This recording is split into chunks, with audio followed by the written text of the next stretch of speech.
Bem-vindos a mais um programa do Fórum Sul Mineiro de Educação Infantil. Hoje vamos falar sobre formação de educadores da educação infantil. Hoje temos o prazer de estarmos aqui com a professora Carolina Faria Alvarenga. Seja bem-vinda, professora. Obrigada. Professora, preocupação do Fórum Sul Mineiro tratar de diversos assuntos, mas principalmente dar uma formação aos educadores que participam dos encontros. Particularmente, esse próximo encontro organizado por Guaxupé trata do tema da formação inicial e continuada, né, dos educadores.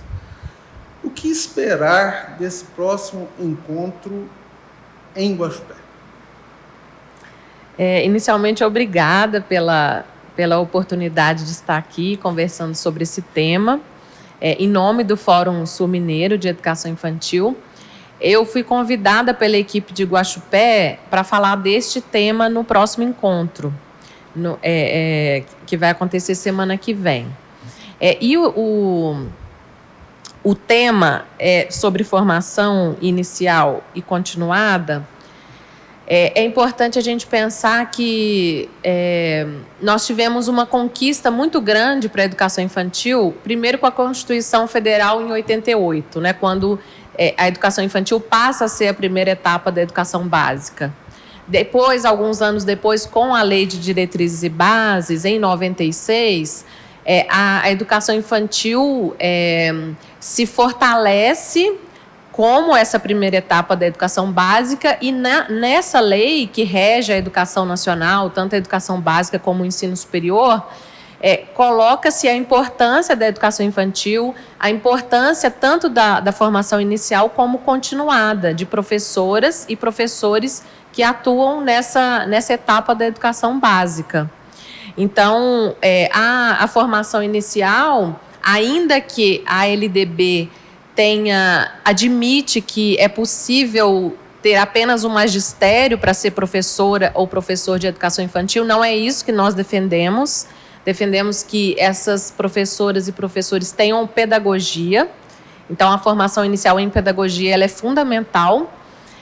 E, em seguida, né, no processo de trabalho, no contexto de trabalho, a formação continuada. A gente entende também que formação e valorização do profissional estejam atreladas, né, professor? Sim, e nós temos uma discussão muito interessante no campo da educação infantil, porque nós temos professoras, né? E aproveitando o centenário do Paulo Freire, né, que ocorreu no dia 19 agora de setembro, com as suas inúmeras contribuições, nós temos um texto dele muito importante que chama Professora Sim, Tia Não. Cartas a quem ousa ensinar. E o Paulo Freire vai nos mostrar da importância, né, nos mostrar, fazer com que a gente reflita sobre por que não tia. Porque o tia vem carregado de uma desvalorização da profissão. Como se, né, nós temos mais mulheres na profissão, como se bastasse ser mulher para saber educar crianças pequenas, o que não é verdade. Nós precisamos de um intenso processo de formação inicial e continuada e de uma valorização de planos de carreira nos municípios que valorizem tanto do ponto de vista do status da profissão, mas também em relação aos salários, a todo esse processo de formação e de condições estruturais, inclusive das próprias instituições, para que as condições de trabalho, digamos, né, para que essa profissão seja valorizada da forma como precisa ser. A senhora citou Paulo Freire. Paulo Freire ele era um amante da crítica, né? E crítica também dos métodos pedagógicos. Hoje, como Paulo Freire faria críticas à formação universitária dos pedagogos, na sua visão? Bom, essa questão da formação, nós estamos vivendo um momento bastante intenso de discussão sobre os processos de formação inicial e continuada de professores e professoras nos cursos de licenciatura, porque desde 2016, né, quando nós tivemos o golpe parlamentar, que algumas pessoas chamam de impeachment, eu chamo de golpe, nós temos um processo de muitos retrocessos na educação. E um deles é a implementação de algo que não começou no governo na época do Temer, começou antes, no governo anterior, mas ele se intensificou, que foi a implementação da Base Nacional Comum Curricular. E essa implementação, ela vem junto de um pacote para o campo da educação que está alinhado aos grandes grupos aos grupos financeiros da educação, a um projeto neoliberal de educação, em que grandes grupos estão se inserindo nos processos de formação com a produção de materiais didáticos que estão bem adequados à base, eles estão alinhados à base, e junto disso que a gente fala desse triângulo base nacional de um vértice, formação docente no outro vértice e avaliação em larga escala em outro vértice. Então, a gente tem a implementação de uma base. Do outro lado, a gente tem processos de formação, principalmente por esses grandes grupos internacionais, né, e financeiros, econômicos, que propõem uma formação a partir da base, e tem um processo de avaliação em larga escala que vai cobrar o que está sendo trabalhado por esse grupo. E isso Paulo Freire, né, é o que o Paulo Freire vai chamar de uma educação bancária, de uma educação sem criticidade, uma educação em que professores e professoras têm que cumprir uma cartilha e sem todo o processo de autonomia, de criticidade. Então, esse momento que a gente está vivendo é muito crítico, né, para a educação. E aí, nesse processo, nós temos a tentativa de uma implementação pelo governo federal, pelo MEC, de uma diretriz curricular para os cursos de licenciatura, que tem que se adequar à base que está, né, que vai ser trabalhada na educação básica. E aí, os cursos de licenciatura perdem, né, toda a sua riqueza, as possibilidades de formação, para além do que está posto, das concepções que estão postas nessa base, né? Professora, nunca Paulo Freire esteve tão atual, né? Sim. Mas isso a gente pode conversar no próximo bloco, depois do nosso intervalo. Até mais.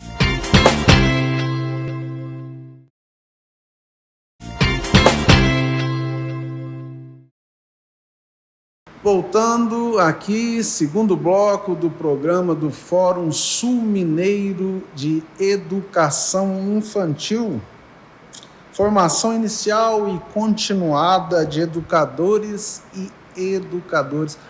Professora Carolina Faria, vamos falar um pouco de educação continuada de educadores. Como anda a formação continuada? Bom, acho que para pensar na educação continuada, é importante a gente pensar numa formação em contexto, né? O que é essa formação em contexto? Porque professoras e professores estão nas instituições de educação infantil e, como eu falei anteriormente, essa valorização docente, o plano de carreira, é algo muito importante. E esse plano de carreira, ele precisa garantir tempos remunerados de formação, de planejamento, de avaliação, de todo esse processo que compõe a formação continuada. E tendo garantido esses espaços nas instituições, professoras e professores precisam pensar a partir da sua realidade. Por isso que materiais formatados que vêm de fora limitam esses processos, né? E essa parceria precisa acontecer com as universidades, com os fóruns regionais de educação infantil, porque aqui nós estamos falando da educação infantil, né? No nosso caso aqui no sul de Minas, o Fórum Sul Mineiro, mas nós temos também o Fórum Mineiro de Educação Infantil, o movimento Interfórum de Educação Infantil, que agora com essa pandemia, de certa forma, potencializou os momentos de formação com os encontros virtuais, né? Mas fora este contexto, dentro da própria instituição, é preciso que a gestão, os municípios, a gestão da instituição, organize momentos e garanta os momentos remunerados para que haja essa formação, pensando sempre no contexto daquela instituição. E movimentos de autoavaliação institucional participativa, né, com toda a comunidade, para que a comunidade avalie aquela instituição, as práticas pedagógicas, a infraestrutura, as condições de trabalho, sejam subsídios para que aquela instituição faça planos de ação para a melhoria da qualidade desta educação, das condições de trabalho, e alimente sempre o seu projeto político-pedagógico, né? Mas aí, professora, precisaríamos de uma lei que garantisse esse projeto, né? Porque entra um governo, implanta, sai governo, retira. Como fazer isso? Mas nós temos na LDB um artigo que fala da obrigatoriedade de ter 1/3 da carga horária para esse planejamento. Mas muitos municípios ainda não têm não cumprem, né, esse dispositivo que está na LDB.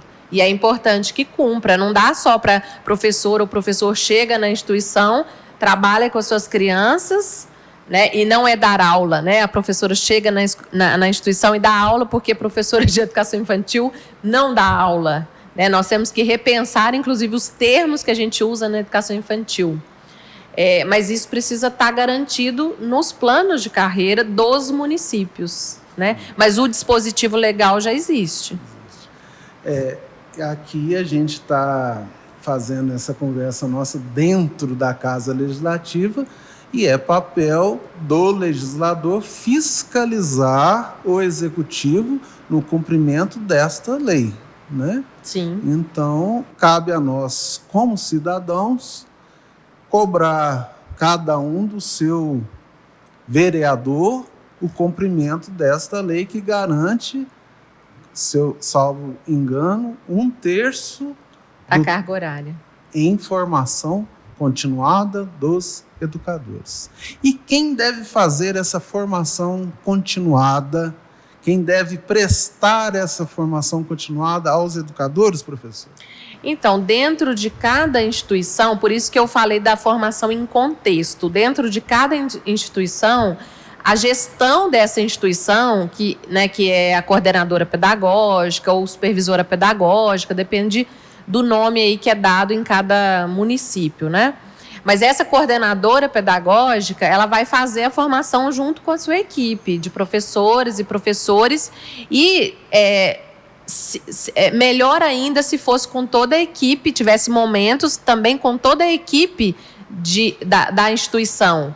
Aquelas pessoas que trabalham na alimentação, na limpeza, na segurança. Esse processo é importante também, não só com professoras e professores, né?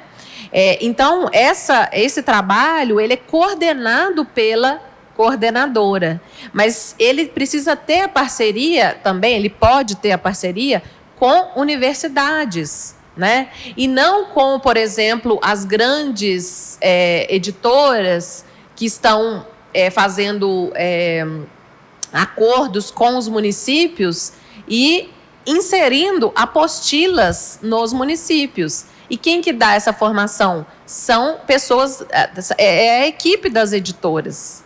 Então, isso é algo seríssimo que está acontecendo na educação infantil do Brasil inteiro. E tem um outro agravante, que além, né, desse processo que eu falei, desse triângulo, né, base nacional, formação docente e avaliações em larga escala, é uma situação super atual, que a gente acabou de vivenciar, que é o Plano Nacional do Livro Didático para a Educação Infantil.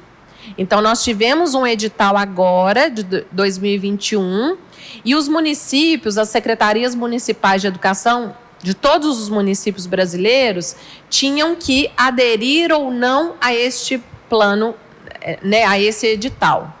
E o edital ele era composto por 3 objetos. O objeto 1 eram livros didáticos para crianças.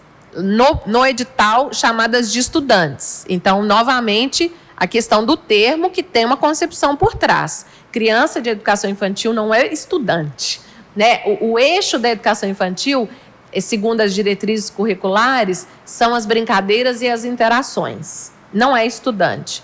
Mas lá está, livros didáticos para estudantes. O objeto 2 eram livros de literatura, ótimo, necessário, fundamental. E o objeto 3 eram livros para alfabetização das crianças de 4 e 5. Outro equívoco na concepção deste edital, que dialoga com as concepções também, especialmente desse último governo, né, que está posto para a educação infantil. Então, os municípios poderiam escolher esses 3 objetos. Muitos municípios, infelizmente, escolheram os objetos 1 e 3. O que significa isso? Inserir livro didático para educação infantil. Fortalecer os processos de alfabetização na educação infantil. E isso é muito sério. E isso tem a ver com a formação continuada, né? Porque a formação... Desculpa. Tem a ver com a formação continuada, porque a formação continuada vai ser dedicada a estudar, a se preparar para trabalhar esses materiais. Correto. E uma boa formação do educador infantil perpassa também a noção que o livro é mais uma ferramenta, não a ferramenta do educador, né? Na educação infantil, ele não é a ferramenta. Não deve ser a ferramenta. No ensino fundamental, ele pode ser uma ferramenta de apoio, né? Existem outras possibilidades, mas ele cabe. E depende da forma como ele é usado no fundamental. Mas na educação infantil, segundo uma concepção de educação infantil, né? Porque existem várias. E a concepção que eu defendo como pesquisadora da educação infantil, como nós do Fórum Sul-Mineiro de Educação Infantil defendemos, que é uma educação infantil baseada nas concepções da pedagogia da infância, que é as interações e as brincadeiras como eixo do currículo, as práticas cotidianas como eixo do currículo, e não trabalhar conteúdos que não têm significado para as crianças vindo de fora com livros didáticos, com apostilas, né? Coisas que não têm significado para as crianças nesse momento da vida delas. Ótima provocação. Professora, a gente encerra esse bloco, mas no próximo bloco eu vou trazer uma última provocação e um desafio. 1 minutinho para uma aguinha, a gente já volta.